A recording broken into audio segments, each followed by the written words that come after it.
La primera carta de Pablo a Timoteo, primera carta de Pablo a Timoteo, capítulo 1, versículo 17. Timoteo 1:17. Por tanto, al Rey de los siglos, inmortal, invisible, al único y sabio Dios, sea honor y gloria por los siglos de los siglos. Timoteo, capítulo 6. Allí en la misma carta, el capítulo 6, versículo 16.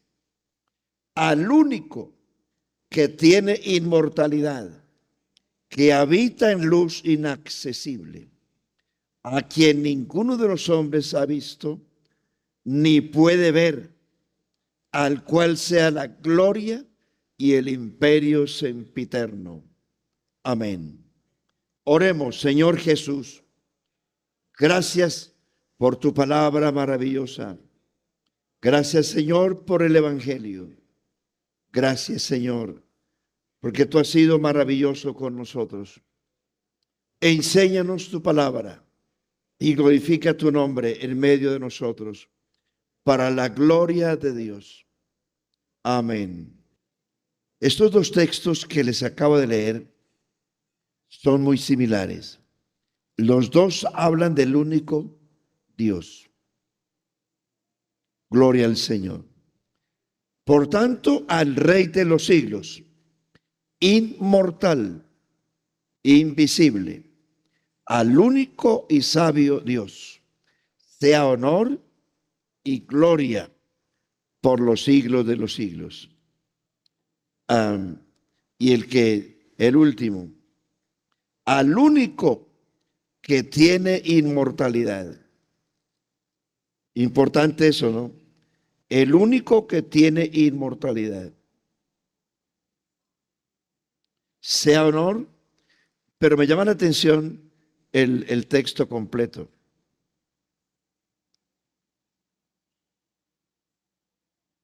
Que dice que habita en luz inaccesible, a quien ninguno de los hombres ha visto ni puede ver, al cual sea la gloria y el imperio sempiterno. Segunda prueba de la existencia de Dios.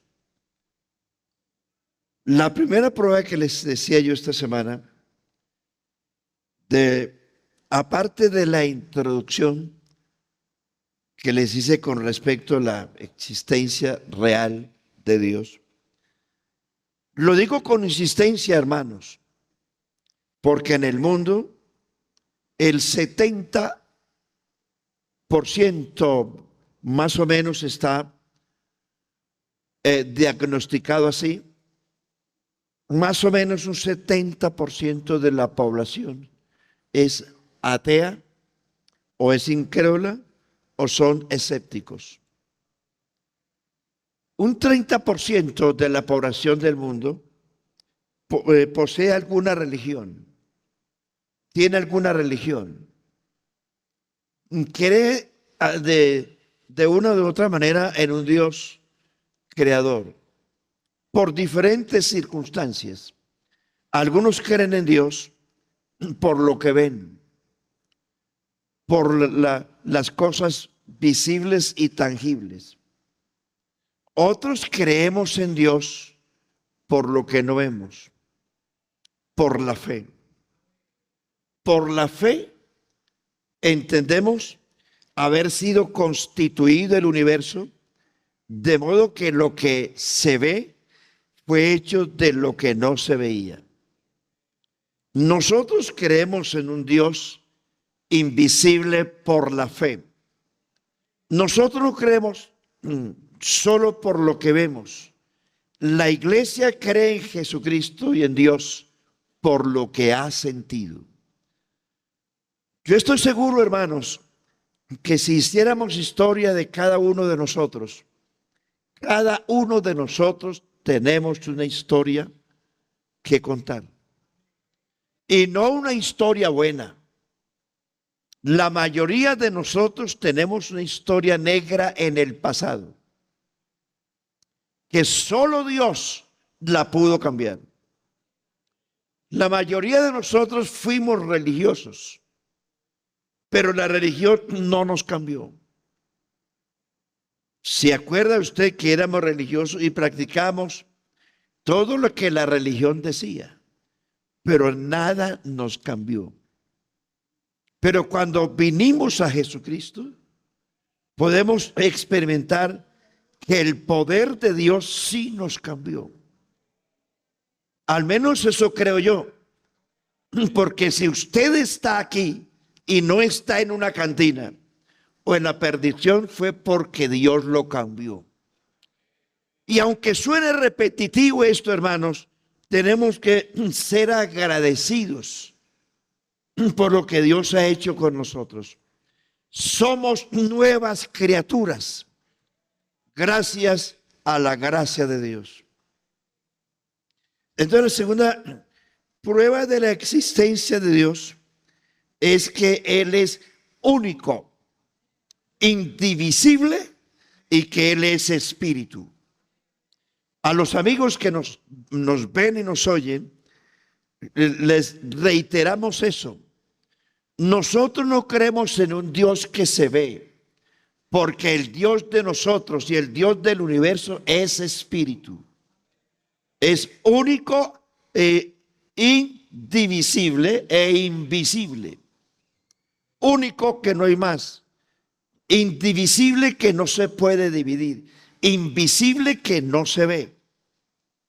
Vea lo que dice el Señor. Dios es espíritu. Esto lo hemos dicho y lo sabe usted. Dios es espíritu. Amigo, y los que lo adoran en espíritu y en verdad, es necesario que lo adoren. La esencia de Dios es que Él es espíritu. Dios no tiene espíritu, ni es un ser espiritual. No tiene espíritu, Él es el espíritu. Dios no tiene santidad, Él es santo. Dios no tiene luz, Él es la luz.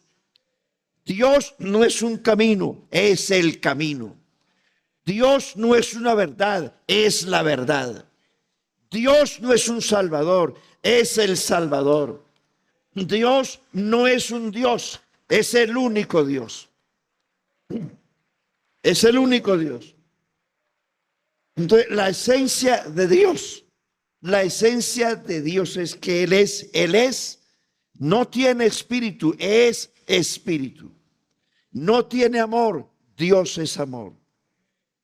Dios es espíritu, Dios es amor, Dios es luz, Dios es eterno, Dios es invisible, Dios es único, es indivisible. Él es el único creador, único sustentador, único mediador entre Dios y los hombres, único todopoderoso, único omnipotente, único omnipresente, único omnisciente, único en todo. Y yo no creo en Dios por lo que veo, creo en Dios por lo que he sentido en mi vida. Creo en Dios porque lo que ha sentido usted en su vida. Quizás no haya recibido el bautismo del Espíritu Santo, que sería un anhelo de todo ser humano, pero que sí hemos sentido un cambio de vida, sí lo hemos sentido. Que sí hemos sentido el gozo de la salvación, sí lo hemos sentido. Que hemos sentido realmente el deseo de no pecar. Yo le aseguro que la mayoría de ustedes nunca quieren volver al pecado. Odiamos el pecado, despreciamos el pecado, nos huele mal el pecado. Nunca quisiéramos volver de donde salimos, nunca quisiéramos volver. Todos los días le pedimos a Dios que nos guarde en el camino que tenemos. Gloria a Dios. Por eso, hermano, No juzgue al que se aparta de la iglesia. Hay mucha gente que se aparta por diferentes circunstancias, pero le aseguro que la mayoría de los que se han ido nunca habían deseado irse de la iglesia. Circunstancias diversas los llevaron a esa situación. Por eso a la gente que cae en debilidad hay que darle la mano. Al creyente que viene nuevo, no le exija todo. Dele la mano. Guíelo como un niño que es. No le exija todo lo que usted es.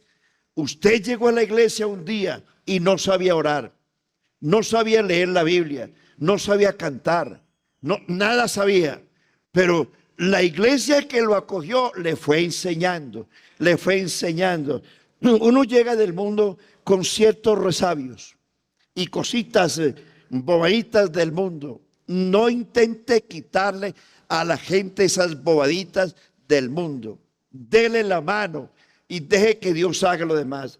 El día que esa persona se convenza del evangelio y que sienta el poder del Espíritu Santo en su vida, esa persona va a ir botando todas las bobadas que traía. Las va botando, porque si alguno está en Cristo, nueva criatura es. Usted tiene que creer eso, hermano. Y hemos dicho, o he dicho yo muchas veces, a un niño que nace no se le puede dar alimento sólido, sino leche espiritual para que crezca. Entienda eso, hermano evangelista. Con el niño que llega hay que tener cuidado. No pretenda que ese niño que apenas nació haga lo que usted hace. Porque eso no es natural, no es normal.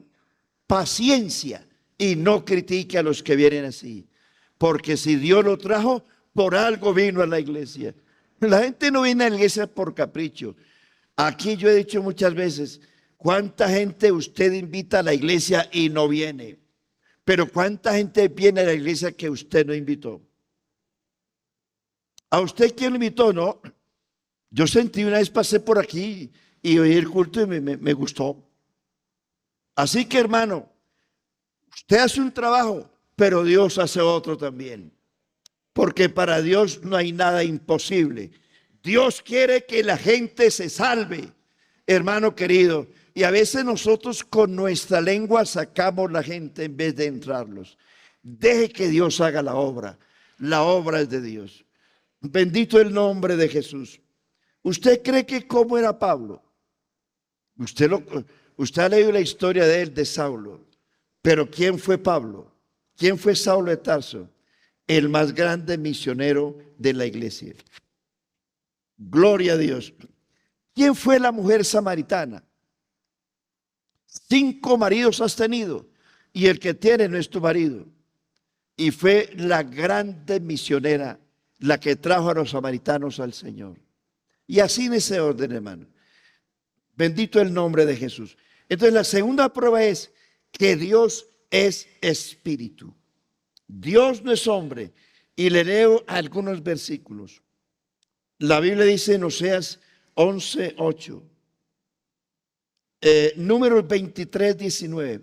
Dios no es hombre para que mienta, ni hijo de hombre para que se arrepienta. Escuche esa palabra, hermano y amigo. Dios no es hombre para que mienta, ni hijo de hombre para que se arrepienta. Él dijo y no hará, habló y no lo ejecutará. El capítulo 11, verso 8 de Oseas, verso 9, dice, porque Dios soy, dice Dios, Dios soy y no hombre, el santo en medio de ti. Dios soy y no hombre, el santo en medio de ti. Bendito el nombre de Jesucristo. Ahora, amigos y hermanos, dirijo esto más que todos los amigos esta noche. Hechos capítulo 17, versículo 29. Léase bien la historia de Hechos 17. Hechos 17 es la historia de la obra misionera en Atenas. Atenas era la capital más importante del imperio griego. Era la cuna de la filosofía de esa época, donde estaba la universidad más famosa del planeta en su momento. Con toda la filosofía, con todo el conocimiento que tenían, no conocían al Dios verdadero. Dice la Biblia que Pablo esperaba a Silas para empezar la obra misionera en Atenas. Dice la Biblia que Pablo dice que se enardecía en su espíritu al ver la ciudad entregada a la idolatría. Y cuando fue llevado a la universidad, a la más grande de su época, donde están los pensadores, filósofos y ateos, les dice: miren, señores, observo, cuando escucharon predicar a Pablo, los estoicos y epicúreos trajeron a Pablo al Areópago. Te escuchamos que hablas de otros, de nuevos dioses. ¿Qué clase de Dios es el que tú anuncias? Le dice el apóstol Pablo: mire, observo que sois muy religiosos. Porque eso es cierto.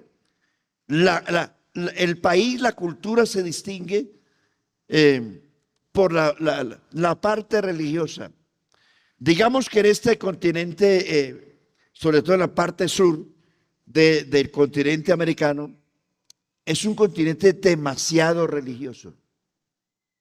Colombia es uno de los países más religiosos del planeta.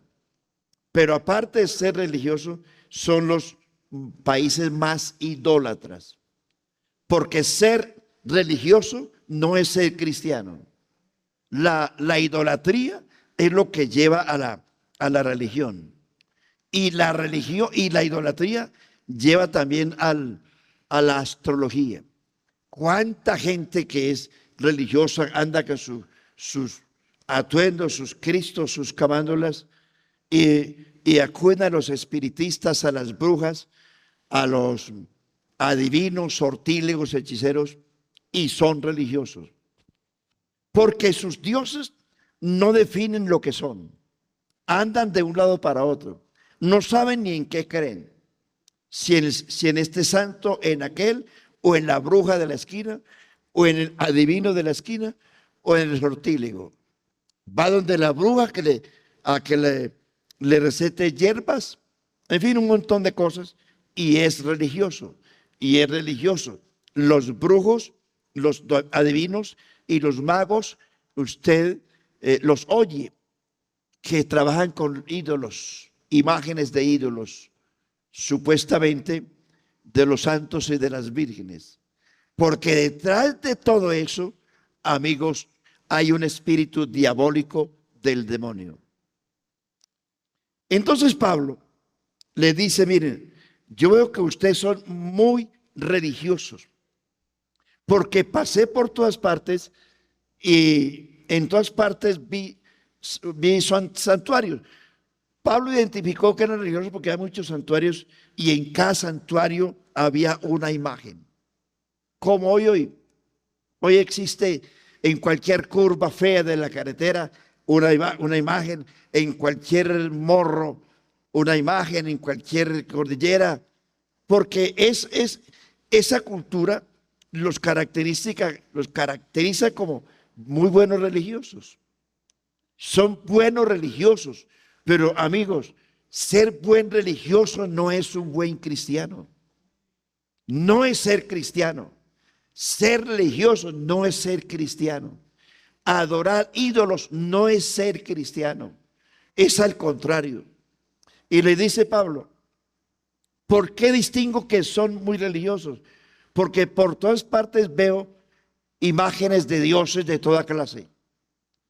Y Pablo se agarró de esa, pero hay algo que veo importante, porque ellos acostumbraban que en todos los sitios de adoración colocaban un altar y no colocaban un ídolo, sino una inscripción. Y la inscripción decía al Dios no conocido. Es decir, adoraban a los dioses que conocían, pero tenían una inscripción que decía, este es el altar al Dios no conocido, que no sabemos quién es. Y cada que aparecía un dios, un ídolo, un dios no, un ídolo, lo montaban en ese altar, pero hacían otro altar con otra inscripción al Dios no conocido. Entonces Pablo se agarra y ahí le dice, miren, a ese Dios, aquí hay un altar con esa inscripción, al Dios que ustedes no conocen, es a quien yo os anuncio. A ese Dios que ustedes no conocen y que por cierto hay una inscripción, ese es el Dios a quien yo les anuncio. Y le dice, miren señores, el Dios que ustedes no conocen no habita en templos hechos por manos humanas. Ese Dios no necesita nada de nadie. Ese Dios no depende de nosotros. Al contrario, nosotros dependemos de Él. Ese Dios, nosotros somos linaje de Él.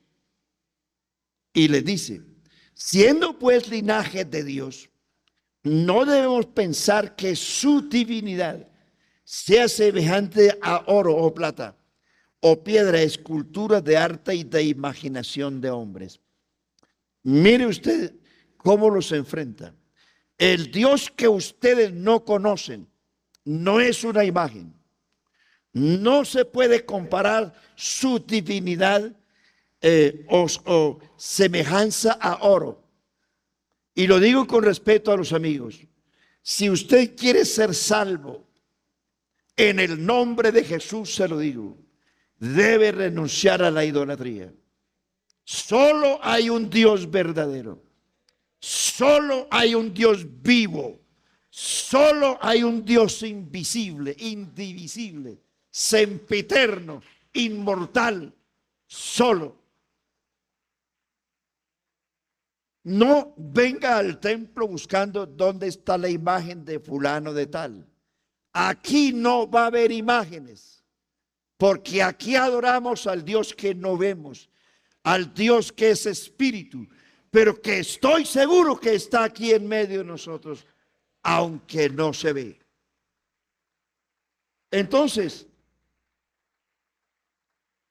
le dice, la divinidad para los amigos.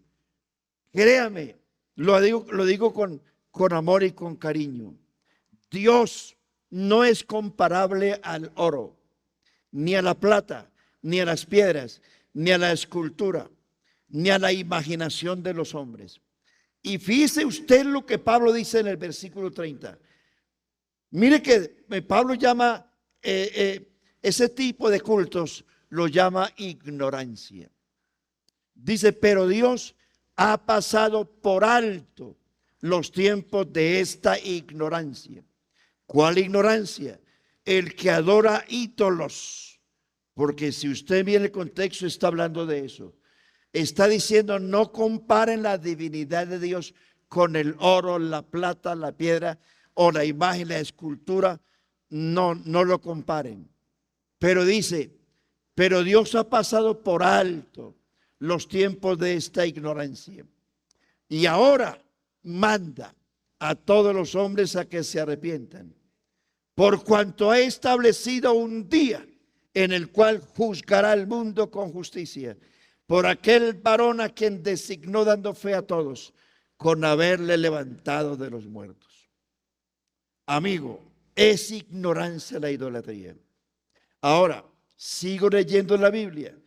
Isaías 40, 18 y 25, 26. Dice Dios, ¿a qué pues haréis semejante a Dios? ¿O qué imagen le compondréis? Verso 25. ¿A qué pues me haréis semejante o me compararéis? Dice el Santo. Levantad en alto vuestros ojos y mirad quién creó estas cosas. Póngale cuidado, amigo.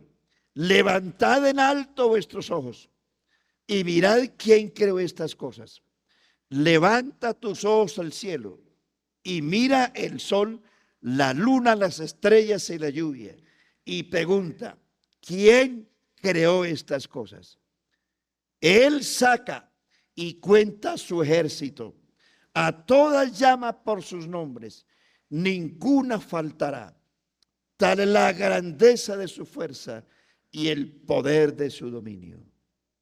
Isaías 46:9. Acordaos de las cosas pasadas de los tiempos antiguos, porque yo soy Dios y no hay otro Dios, y nada hay semejante a mí. Gloria a Dios. Dice la Biblia, otra versión. Bueno, aquí tengo varias versiones, pero Pablo le está escribiendo a la iglesia estas palabras. Primero de Tesalonicenses 1:8 al 10. Pablo le escribe a los tesalonicenses estas palabras. Porque partiendo de vosotros ha sido divulgada la palabra del Señor, no solo en Macedonia y Acaya, sino que también en todo lugar vuestra fe en Dios se ha extendido. De modo que nosotros no tenemos necesidad de hacer nada, porque ellos mismos cuentan de nosotros, de la manera en que nos recibisteis y cómo os convertisteis de los ídolos a Dios para servir al Dios vivo y verdadero y esperar de los cielos a Jesucristo. Esta noche usted y yo pudiéramos decir lo mismo.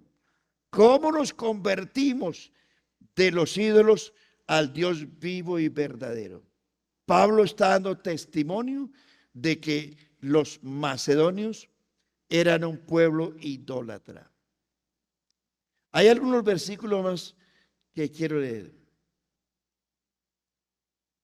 Porque lo que es posible conocer acerca de la divinidad solo se encuentra en Jesucristo, dice la versión La Nueva Jerusalén. Lo que es posible conocer de Dios solo se encuentra en Jesucristo, porque el Dios eterno habitó en la humanidad de Jesucristo. En él habitó corporalmente toda la plenitud de la deidad. Dice esta versión que se llama versión Arca del Pacto. Es otra versión. Y dice, el Dios eterno estuvo en Jesucristo. Y todo lo que ustedes quieren conocer de Dios lo encuentran solo en Jesucristo. Porque en él habita toda la divinidad de Dios corporalmente. Y todo lo que vosotros queráis saber de Dios, lo encuentras en Jesucristo. Esta es una versión diferente. Así que, amigos y hermanos, Dios no lo consigue usted en un crucifijo o en una medallita. No, Señor. Ahora, dice el apóstol Pablo en la segunda carta de Corintios capítulo 3, dice, porque el Señor es el Espíritu. Y porque el Señor es el Espíritu. Dice Corintios 3, 17 y 18.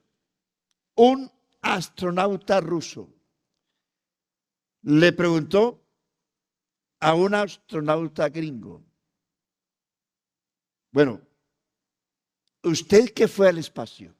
Porque generalmente los rusos son ateos. ¿Usted qué fue al espacio? ¿Y usted qué cree en Dios? ¿Usted vio a Dios por allá?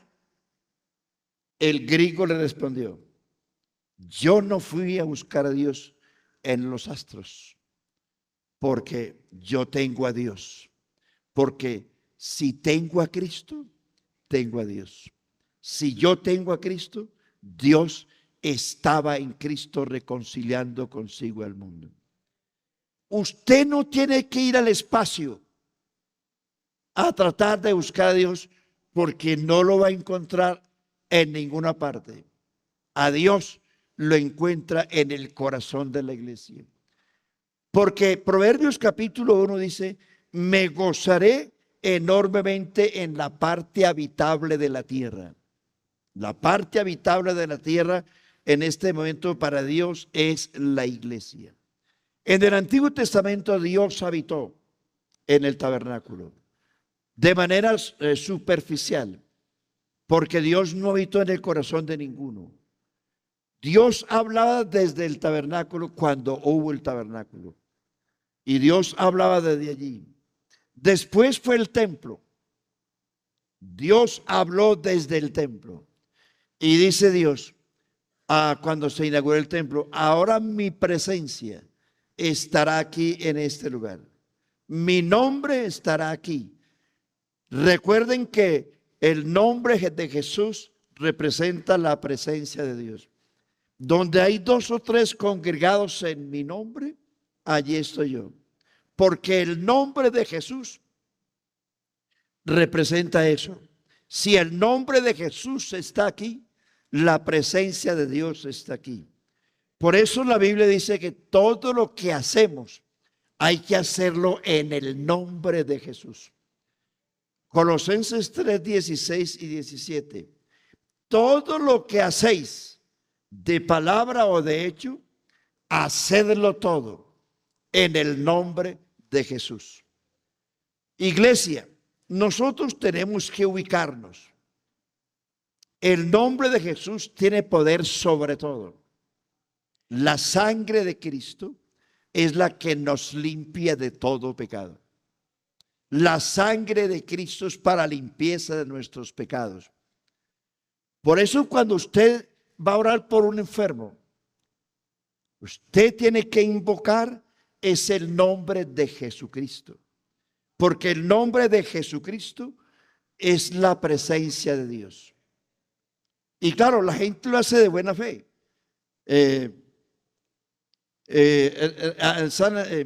Oran por los enfermos y por los endemoniados, y le dice: te invoco la sangre de Cristo, en nombre de la sangre de Cristo.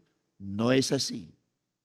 Perdónenme que algunos quieren contradecir las cosas, pero hermano, Dios tiene un orden. La sangre de Jesucristo es para remisión, para limpieza de nuestros pecados. Pero el nombre de Jesucristo es para todo. Por eso se lo ruego, en el nombre de Jesús, que cuando usted ore por un enfermo o por un endemoniado, siempre invoque el nombre del Señor Jesucristo. No nos hagamos dueños de los dones. Hermano, nadie tiene derecho en la iglesia a decir que tiene el don X o Y. Porque todos, este es un cuerpo y funciona todo a la misma manera, bajo la unción del Espíritu Santo. Y entonces, los dones que están en Romanos 12, Corintios 12, Efesios 4 y 1 de Pedro 4. Los dones no son monopolio de nadie. Dios es el que los da. Y dice la Biblia que Dios da el don como Él quiso. No como usted quiera, como Él quiso. Por eso hay que ser humildes. Y no pretender: es que yo tengo el don de predicación, es que yo tengo el don de sanidad, es que yo tengo el don de echar demonios. Porque usted puede orar por un enfermo hoy y sanarse, pero mañana puede orar por un enfermo y no se sana. Porque los dones, hermanos, son circunstanciales y momentáneos. Ese que usted cree, ese hermano que usted dice: este hermanito, ¿para qué sirve? A ese Dios en cualquier momento lo puede usar para sanar a un enfermo. A ese hermanito que ustedes se menosprecian, no, llamen a fulano, llamen a perano, que él sí, no, él sí. El único él sí es Jesucristo. Jesucristo sí es el que tiene el poder sobre todo. Por eso, si usted tiene el Espíritu Santo, el nombre de Jesús en su vida, no dude de invocar el nombre de Jesús sobre un enfermo o sobre un endemoniado. No lo dude, porque usted fue sellado con el poder de Dios. El nombre de Jesús, el bautismo en el nombre de Jesús, la invocación del nombre de Jesús en el bautismo lo selló a usted para ser salvo. Lo selló a usted para ser un hijo de Dios. El hablar en lenguas es una señal que usted recibió el bautismo del Espíritu Santo. Pero es el sello de su salvación, es el bautismo en el nombre de Jesucristo cuando usted va a las aguas del bautismo. Todavía seguimos preguntando, hermano, usted ya fue sellado. El día que usted se bautizó, se lo repito, en el nombre de Jesús en las aguas del bautismo, y que le invocaron el nombre que es sobre todo nombre. Desde ese momento, usted se constituyó en un hijo de Dios. Y usted fue sellado con el nombre más grande que hay en el cielo y en la tierra. Aleluya. ¿Qué dice la Biblia? ¿Qué dice la Biblia? Teniendo este sello, 2 Timoteo 2:19, teniendo este sello, conoce el Señor a los que son suyos, y apártese de iniquidad todo aquel que invoca el nombre de Cristo. ¿Cuál es el sello? El nombre de Cristo. ¿Qué fue lo que dijo Jesús? Y le cito varios versículos. Y que se predicase, Lucas 24:47, y que se predicase en su nombre, ¿qué? El arrepentimiento, el perdón de pecados en todas las naciones, comenzando desde Jerusalén. Marcos 16:16, y estas señales seguirán a los que creen. En mi nombre, ¿sí me está oyendo? En mi nombre, ¿qué dice la Biblia? Echarán fuera demonios, hablarán nuevas lenguas, tomarán serpientes en las manos. Si vieren cosa mortífera no les hará daño. Sobre los enfermos pondrán las manos y sanarán. En mi nombre. Jesucristo dijo, todo lo que pidiereis al Padre en mi nombre, yo lo haré. ¿No dice la Biblia eso? Todo aquel que invocare el nombre del Señor será salvo. Y hay muchos versículos en la Biblia que nos autorizan a hablar de esa manera. Este Jesús es la principal piedra reprobada por vosotros los edificadores y ha venido a ser cabeza del ángulo. Y en ningún otro hay salvación, porque no hay otro nombre bajo el cielo dado a los hombres en que podamos ser salvos. ¿Se acuerdan ustedes de unos hijos de un tal Exeba? Se quisieron adueñar y dijeron a unos endemoniados, los reprendemos en el nombre del que predica Pablo. Oiga eso. Y los demonios dijeron, ¿ah? Yo conozco a Pablo. Dicen los demonios. ¿Y ustedes quiénes son? Dice la Biblia que los demonios saltaron sobre ellos y tuvieron que salir corriendo, hermano. ¿Dice la Biblia eso o no lo dice? Para que en el nombre de Jesús se doble toda rodilla. Usted puede invocar lo que sea, pero al único que le tienen miedo los demonios es a Jesús. Porque fue Jesús el que los venció en la cruz del Calvario. Fue Jesús el que anuló el acta de los decretos que nos era contraria. Aleluya. Fue Jesús el que quitó la maldición y la clavó en la cruz. Fue Jesús el que exhibió públicamente a principados y potentados, triunfando sobre ellos en la cruz. Fue Jesús el que venció la muerte con poder y se le soltó a la muerte y se le soltó a los demonios también. Y cuando el diablo pensó que había triunfado, Jesús salió vivo de la tumba y dijo: tengo las llaves de la muerte y del infierno. Por tanto, vayan y prediquen el evangelio a toda criatura. He aquí yo estoy con vosotros todos los días hasta el fin del mundo. No invoque a nadie, el nombre de nadie, el nombre de nadie, porque todos los seres somos mortales. Y perdónenme que haga tanto énfasis en Jesús. Jesús lo tiene todo. Jesús es todo. Jesús es Dios. Jesús es el Señor. Jesús es el Rey. Y hermano, ¿qué más les digo? No se equivoque orando de otra manera. Es en el nombre de Jesús.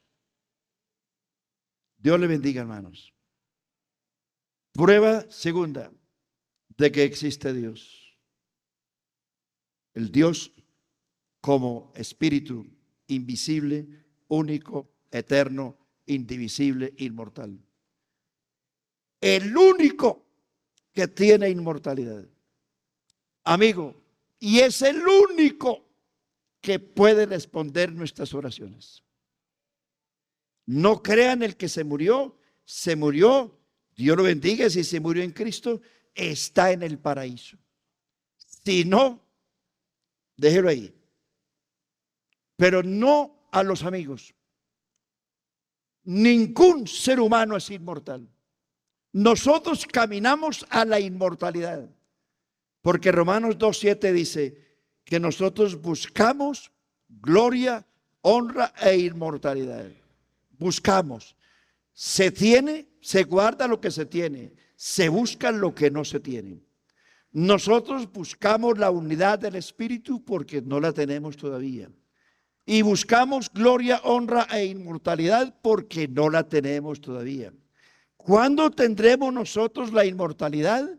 Cuando resucitemos con Cristo. Los que están muertos en el paraíso todavía no tienen inmortalidad, porque la resurrección es la que le da la inmortalidad al ser humano. Y el único que resucitó y está sobre todo poder, dominio y majestad es Jesús. Y por eso es el único que tiene inmortalidad.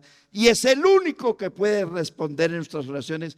Y es al único a quien nosotros tenemos que orar e invocar. A los amigos les ruego, les pido el favor, no invoquen el nombre de ningún santo, por santo que sea. Por santo que sea, no es inmortal todavía. El único inmortal es Jesucristo. Por eso, levántese, hermano, y démosle gracias a Dios, al único que puede respondernos. Aleluya, diga gloria a Dios. Soberano Dios, gracias, porque eres el único ser inmortal, único e indivisible. Amén. A quien ninguno de los hombres ha visto ni puede ver. A Él sea gloria por los siglos de los siglos. Sienten dar un aplauso al inmortal, al único. Amén.